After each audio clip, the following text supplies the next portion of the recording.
My older sister forged my signature on our father's deed and transferred his lake house into her own name, while I sat 3 rooms away, sorting through his belongings and crying into a cardboard box. My mom called it being practical. I called our estate attorney. What my sister didn't realize was that our father had spent 30 years in business learning exactly one lesson: never trust anyone who wants something for nothing. And he had written that lesson directly into his will. The moment she signed that document, she didn't just steal a lake house. She handed me the key to everything. I want to tell you how it started, because it didn't start with the forgery. It started the way most betrayals do, quietly, over years, in small moments that you explain away because the alternative is too painful to accept. My father died on a Tuesday in early November. He had been sick for 8 months, and I had been the one managing his care.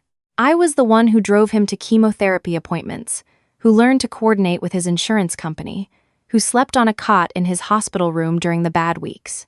My older sister lived 40 minutes away, but she had a busy schedule. She had a life. She showed up twice, once when the doctors first gave us the diagnosis, and once at the end, when it was clear there wasn't much time left. My mom, Linda, had been living with my father in a kind of fragile peace since their divorce 15 years ago.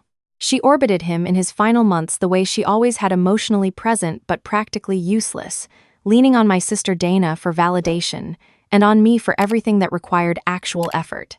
I am 31 years old. I work as a paralegal at a mid-size firm that handles estate and probate cases.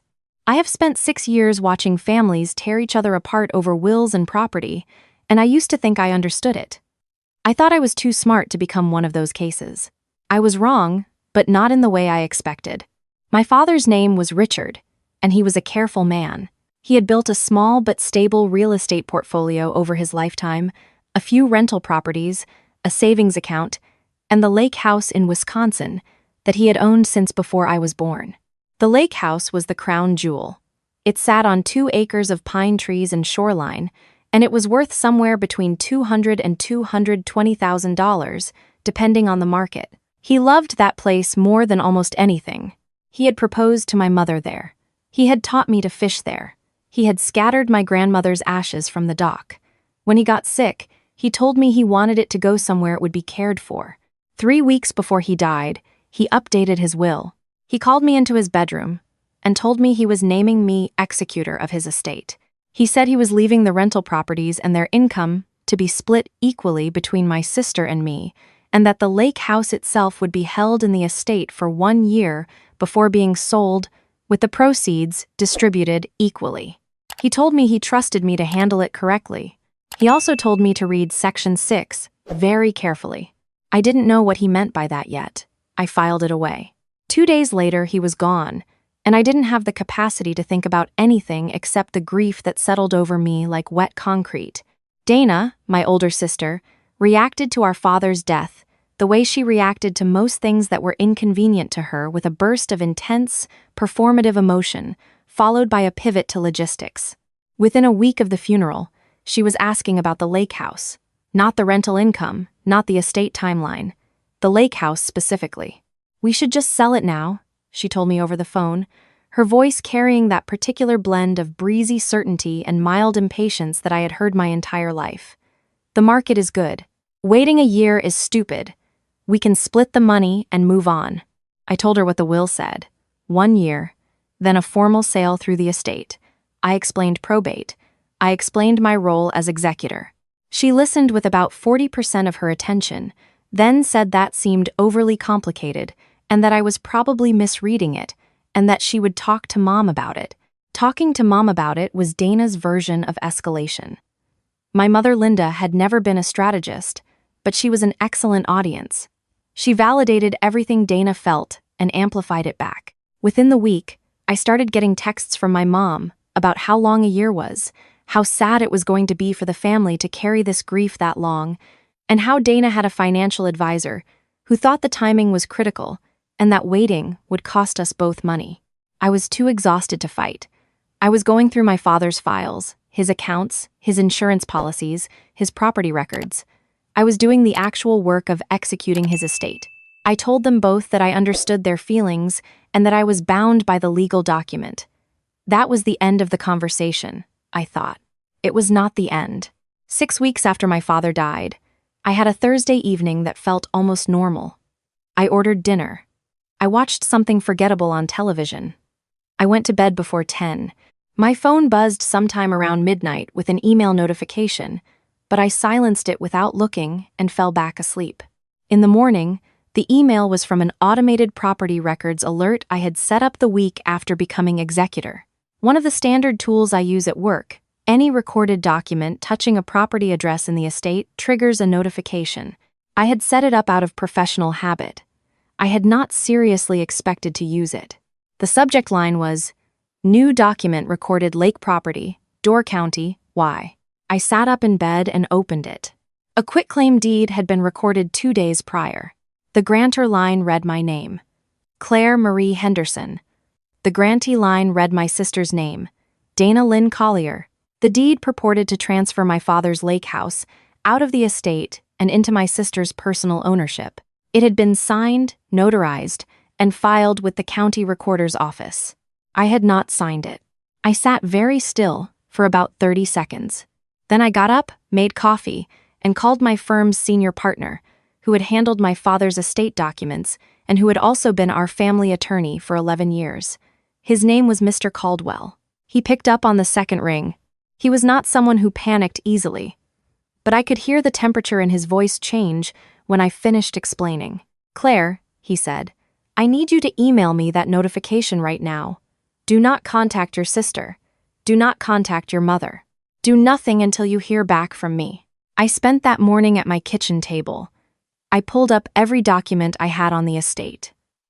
I pulled up the county recorder's public portal and looked at the deed myself. I zoomed in on the signature line. I have signed my name approximately 10,000 times in my life. In the looping, slightly left-leaning way, my 7th grade teacher drilled into me. The signature on that deed was close. Someone had practiced. But the loop on the C was too rounded, and the final R trailed down where mine trails up. It was a good forgery. It was not a perfect one, but more importantly, I had not been anywhere near a notary 2 days ago. I had been at work. I had a time-stamped badge entry log, and 2 afternoon client calls that would confirm it. Mr. Caldwell called me back within the hour. His voice was measured and careful in the way it gets when something has become very serious.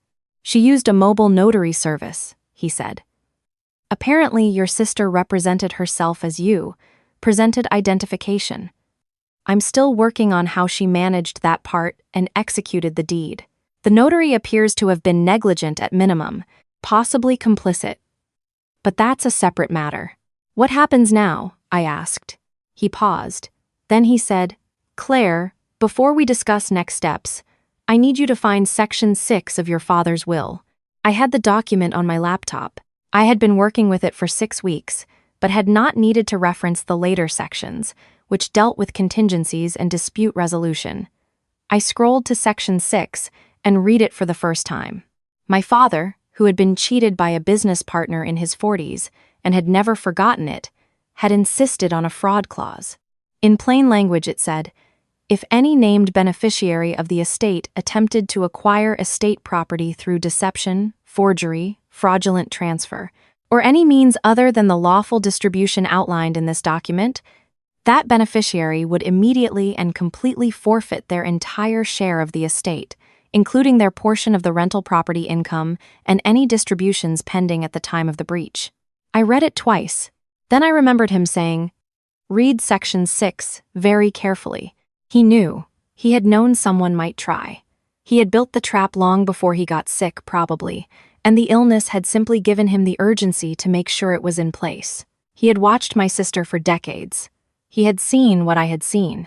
He just never said it out loud, because he was a careful man, and careful men don't announce their plans. I closed my laptop. I felt something shift in my chest. It wasn't grief, exactly. It was something more like clarity. My father hadn't just left me a role. He had left me a shield.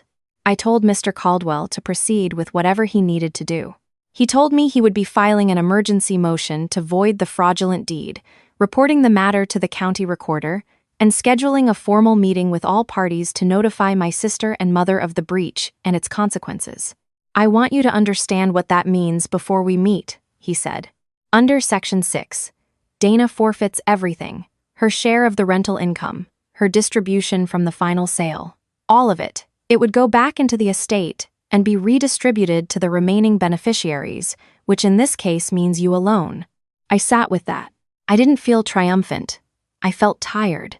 I thought about my sister at 8 years old, bossy and bright-eyed, insisting on the window seat every time we drove anywhere. I thought about how she had graduated college and how my parents had thrown a party that lasted 2 days, and how when I graduated 3 years later, we had dinner at a steakhouse and called it a night.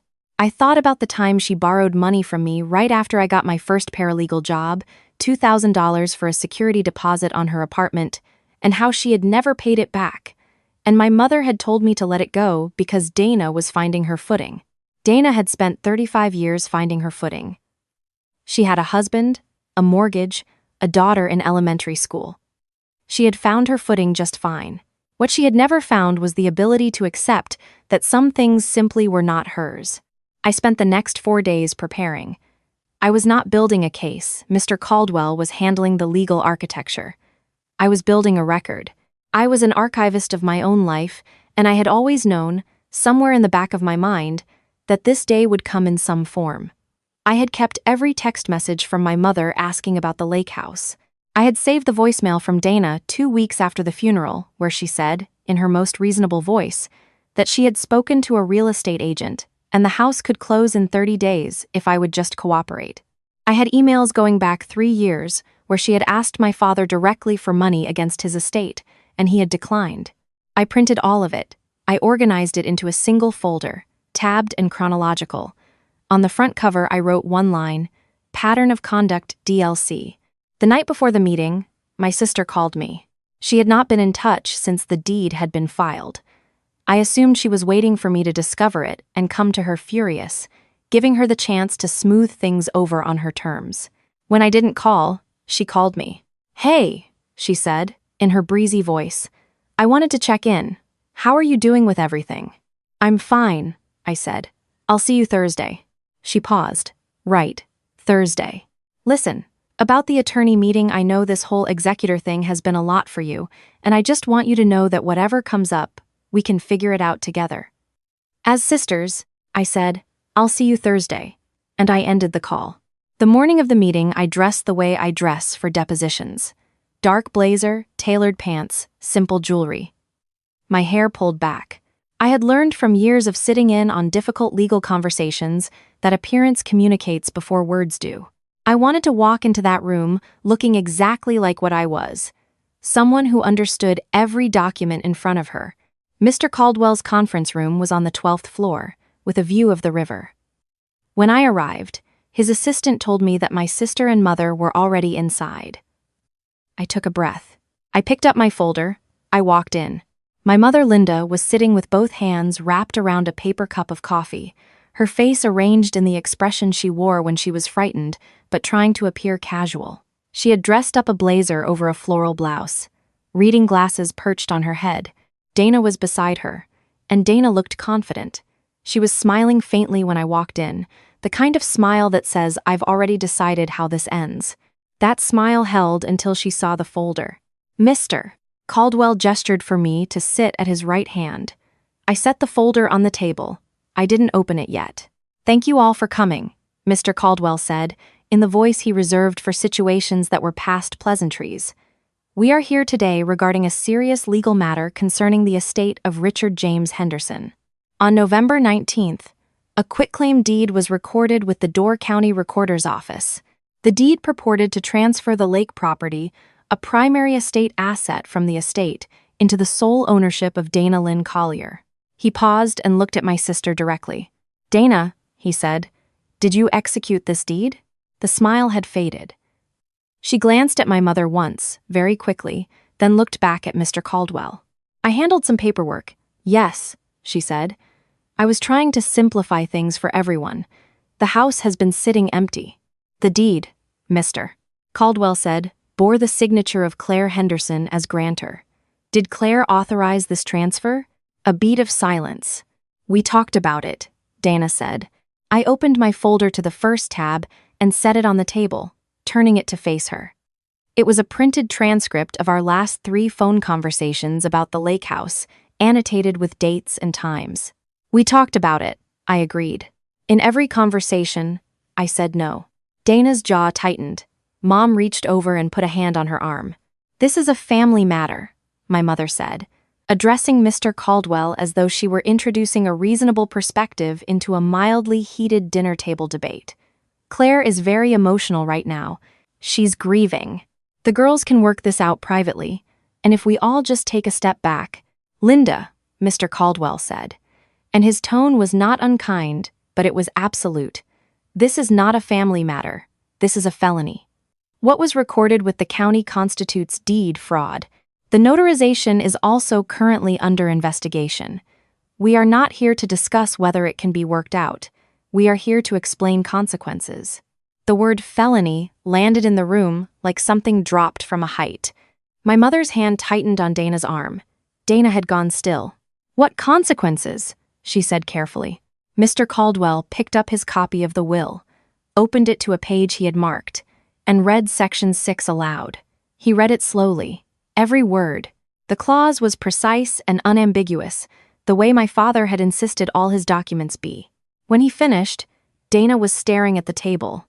So what does that mean? She said, in a voice that had lost all its ease. It means, I said, that as of the moment you signed that deed, you forfeited your entire share of this estate, your portion of the rental property income, your distribution from the sale of the lake house, everything Dad left you, all of it. That's not, she started. That's not fair, my mother finished, louder. Her voice had climbed into the register I associated with her most dangerous moods, the one she used when logic had run out, and volume was the only tool left. This is not what Richard would have wanted. He would want his daughters to share equally. That was always his intention. His intention, I said, is in the document he signed and had witnessed and filed with this office 2 years before he died. His intention is in Section 6, which he specifically told me to read carefully. This was not an accident. He knew this was a possibility. He planned for it. You're using his death to steal from your sister, my mother said, pointing at me now. You've always been jealous of her.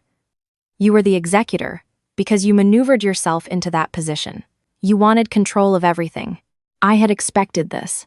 It still stung, the way a scar stings in cold weather, not acutely, but persistently, because it was old. I opened the folder to the second tab. It was a single page. The section of the will naming me as executor, with a handwritten note from my father stapled to the back.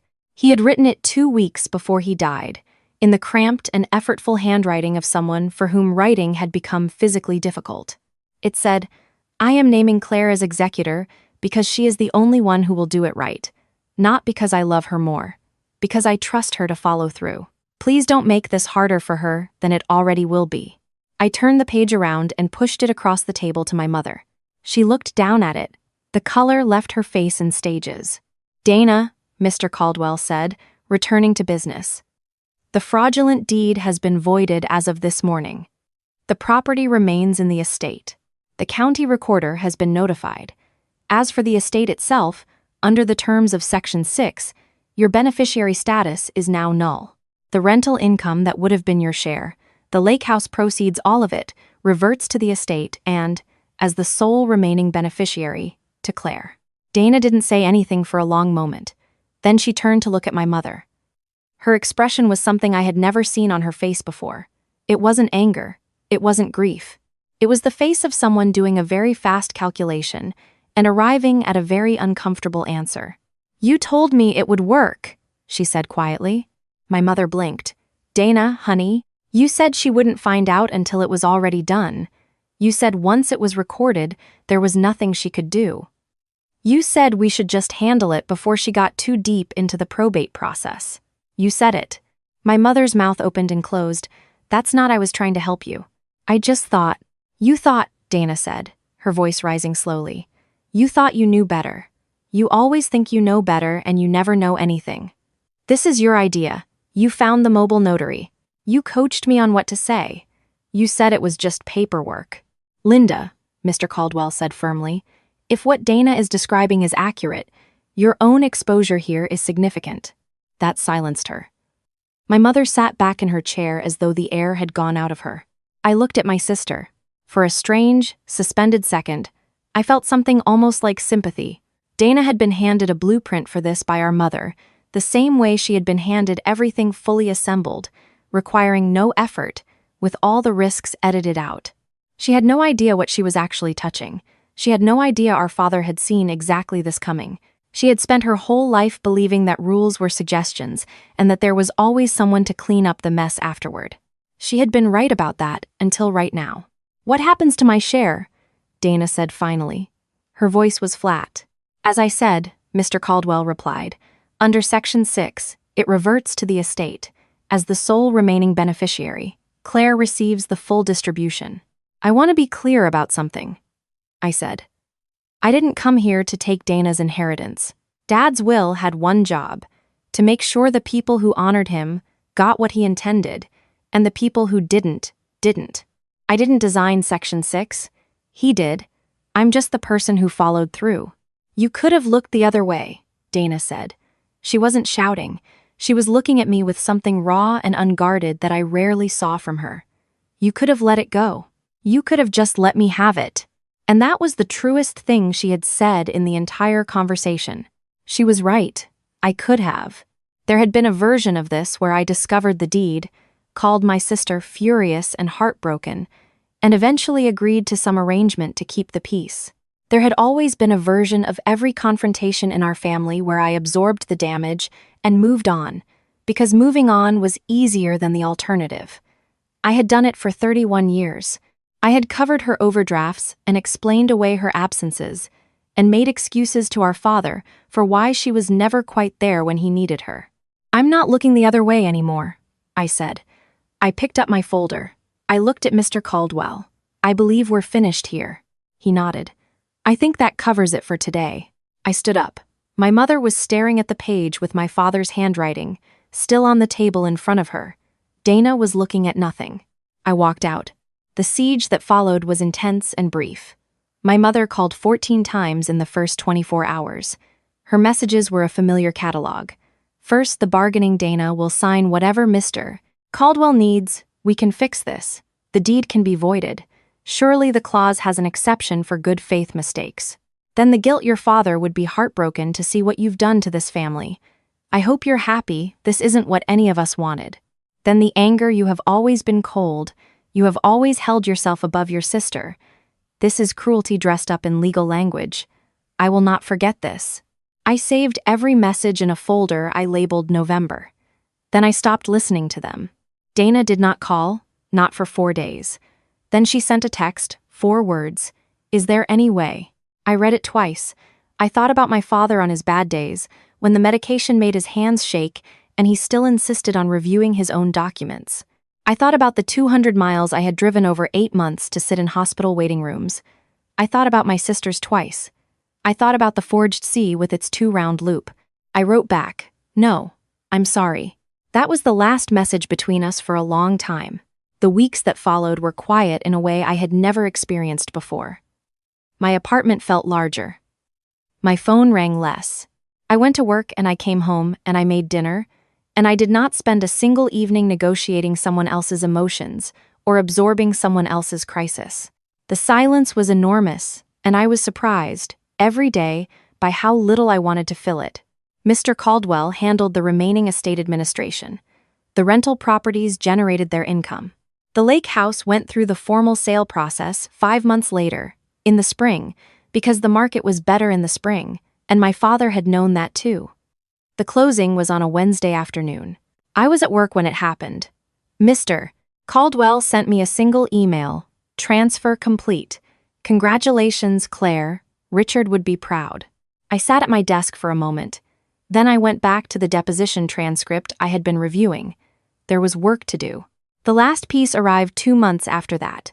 I received a letter from the County Historical Preservation Society, which my father had quietly supported for years with small donations.